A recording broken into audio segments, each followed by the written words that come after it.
Samuel Umtiti, champion du monde 2018, s'est livré avec émotion sur une période très difficile de sa carrière, une dépression profonde qu'il a traversée après le sacre en Russie.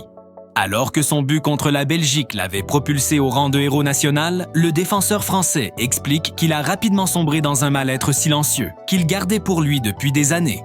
Umtiti raconte qu'il a souffert en silence, refusant de parler de ses douleurs physiques et psychologiques par peur d'être mal compris ou jugé.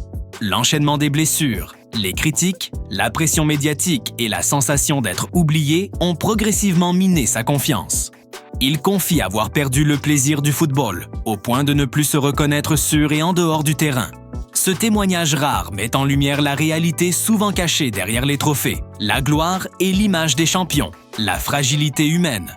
Aujourd'hui, Umtiti semble aller mieux, mais cette période reste l'une des plus sombres de sa vie.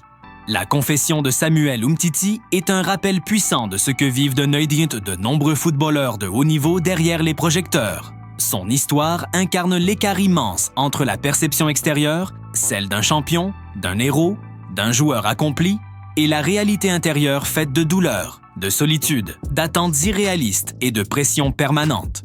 Le plus frappant dans son récit reste son silence. Il explique avoir gardé tout pour lui, pensant que parler serait un signe de faiblesse. Cette manière de faire est très répandue dans le football. La culture du « joue et tais-toi », où montrer une émotion ou une souffrance peut être perçu comme un manque de professionnalisme.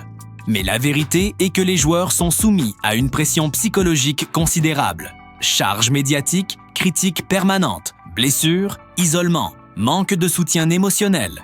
Tous ces éléments peuvent le conduire à une dépression, même chez les plus grands champions. Le témoignage d'Umtiti contribue à briser ce tabou. Il montre que la santé mentale doit être intégrée pleinement dans la formation, l'accompagnement et la gestion des carrières. Aujourd'hui, Umtiti semble reconstruit, apaisé, plus lucide. Mais son parcours rappelle que derrière chaque trophée, il y a des êtres humains fragiles, qui ont besoin d'écoute et de soutien autant que d'entraînement et de discipline. Son histoire peut devenir un exemple précieux pour les jeunes joueurs confrontés aux mêmes tempêtes silencieuses.